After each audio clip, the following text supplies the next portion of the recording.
2 Samuel chapter 13. After this, Absalom, the son of David, had a lovely sister whose name was Tamar, and Amnon, the son of David, loved her.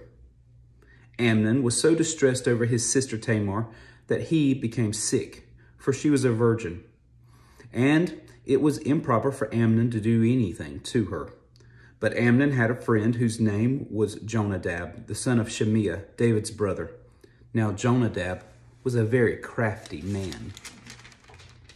And he said to him, "Why are you, the king's son, becoming thinner day after day? Will you not tell me?" Amnon said to him, "I love Tamar, my brother Absalom's sister." So Jonadab said to him, "Lie down in your bed and pretend to be ill. And when your father comes to see you, say to him, 'Please let my sister Tamar come and give me food, and prepare the food in my sight, that I may see it and eat it from her hand.'" Then Amnon lay down and pretended to be ill. And when the king came to see him, Amnon said to the king, "Please let Tamar, my sister, come and make a couple of cakes for me in my sight, that I may eat from her hand." And David sent home to Tamar, saying, "Now go to your brother Amnon's house and prepare food for him." So Tamar went to her brother Amnon's house, and he was lying down. Then she took flour and kneaded it and made cakes in his sight and baked the cakes. And she took the pan and placed them out before him, but he refused to eat. Then Amnon said, "Have everyone go out from me." And they all went out from him. Then Amnon said to Tamar, "Bring the food into the bedroom, that I may eat from your hand."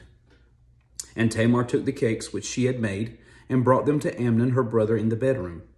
Now when she had brought them to him to eat, he took hold of her and said to her, "Come, lie with me, my sister." But she answered him, "No, my brother, do not force me, for no such thing should be done in Israel. Do not do this disgraceful thing. And where could I take my shame? And as for you, you would be like one of the fools in Israel. Now therefore, please speak to the king, for he will not withhold me from you." However, he would not heed her voice, and being stronger than she, he forced her and lay with her. Then Amnon hated her exceedingly, so that the hatred with which he hated her was greater than the love with which he had loved her. And Amnon said to her, "Arise, be gone." So she said to him, "No, indeed, this evil of sending me away is worse than the other that you did to me." But he would not listen to her. Then he called his servant who attended him and said, "Here, put this woman out, away from me, and bolt the door behind her." Now she had a robe of many colors, for the king's virgin daughters wore such apparel. And her servant put her out and bolted the door behind her. Then Tamar put ashes on her head and tore her robe of many colors that was on her, and laid her hand on her head and went away crying bitterly. And Absalom, her brother, said to her, "Has Amnon, your brother, been with you? But now hold your peace, my sister. He is your brother. Do not take this thing to heart." So Tamar remained desolate in her brother Absalom's house. But when King David heard of all these things, he was very angry. And Absalom spoke to his brother Amnon neither good nor bad, for Absalom hated Amnon because he had forced his sister Tamar. And it came to pass after 2 full years that Absalom had sheep shearers in Baal Hazor, which is near Ephraim. So Absalom invited all the king's sons. Then Absalom came to the king and said, "Kindly note, your servant has sheep shearers. Please let the king and his servants go with your servant." But the king said to Absalom, "No, my son, let us not all go now, lest we be a burden to you." Then he urged him, but he would not go, and he blessed him. Then Absalom said, "If not, please let my brother Amnon go with us." And the king said to him, "Why should he go with you?"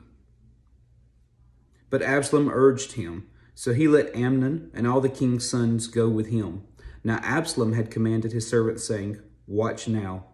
When Amnon's heart is merry with wine, and when I say to you, 'Strike Amnon,' then kill him. Do not be afraid. Have I not commanded you? Be courageous and valiant." So the servants of Absalom did to Amnon as Absalom had commanded. Then all the king's sons arose, and each one of them got on his mule and fled. And it came to pass, while they were on their way, that news came to David, saying, Absalom has killed all the king's sons, and not one of them is left. So the king arose and tore his garments and lay on the ground, and all his servants stood by with their clothes torn. Then Jonadab, the son of Shemiah, David's brother, answered and said, Let not my lord suppose they have killed all the young men, the king's sons, for only Amnon is dead.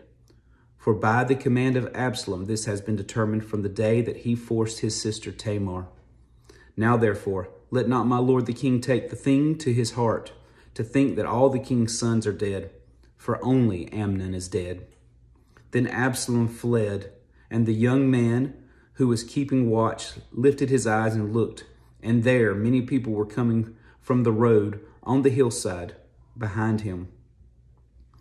And Jonadab said to the king, Look, the king's sons are coming, as your servant said, so it is. So it was, as soon as he had finished speaking, that the king's sons indeed came, and they lifted up their voices and wept. Also the king and all his servants wept very bitterly. But Absalom fled and went to Talmai, the son of Ammihud, king of Geshur. And David mourned for his son every day. So Absalom fled and went to Geshur, and was there 3 years. And King David longed to go to Absalom, for he had been comforted concerning Amnon, because he was dead.